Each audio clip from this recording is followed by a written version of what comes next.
Boa tarde, Danúbia. Boa tarde, Rodrigo. E hoje, quinta-feira, é dia de a gente falar deles, dos nossos bichinhos. E vamos falar especificamente hoje dos cachorrinhos e sobre a alimentação. Então, para você que tem cachorrinho em casa, então se liga nesse bate-papo que a médica veterinária a doutora Gabriela Mendonça vai nos ajudar quanto a essa questão da alimentação dos cães. Então, boa tarde, Gabriela.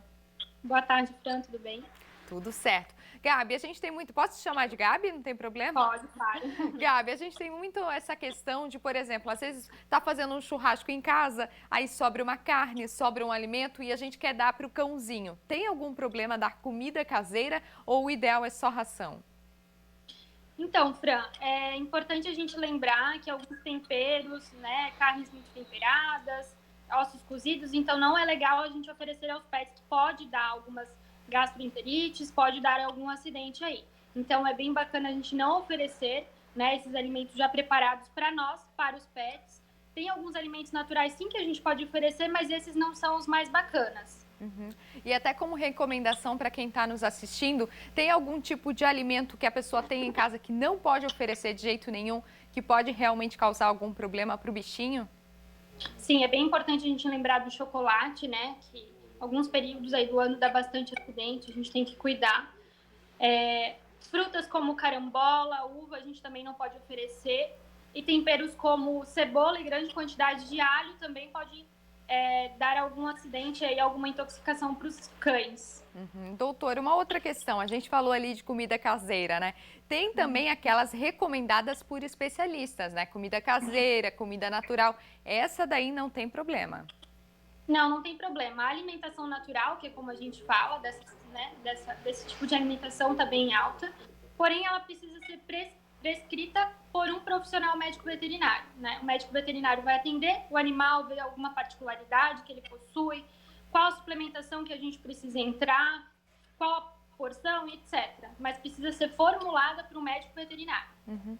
E quanto à ração, assim, para quem está em casa nos assistindo, tem alguma recomendação quanto à questão de quantidade, de horários? Porque às vezes a gente fica em dúvida se bota muita ração, se coloca pouca. Então, como fazer quanto a essa questão?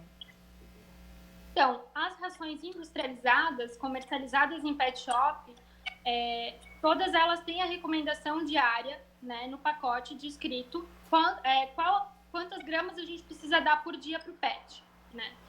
A alimentação natural, o médico veterinário que vai porcionar quantas gramas, quantas calorias o cão precisa, né? Essas industrializadas, a gente precisa ver no pacote quantas gramas e porcionar de acordo com a rotina. Eu gosto sempre de falar para os tutores que a gente precisa adaptar o pet à rotina. Eles também precisam ter uma rotina. Então, se você consegue oferecer 3 vezes ao dia, 2 vezes ao dia, oferece 2, 3 vezes ao dia.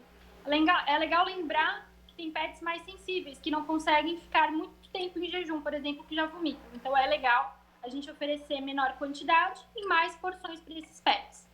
E assim, agora para quem tem mais de um cachorro em casa, que tem aquela competição, às vezes coloca a comida, daí fica aquela competição entre eles, como é que pode lidar com essa situação, com essa briga entre os bichinhos?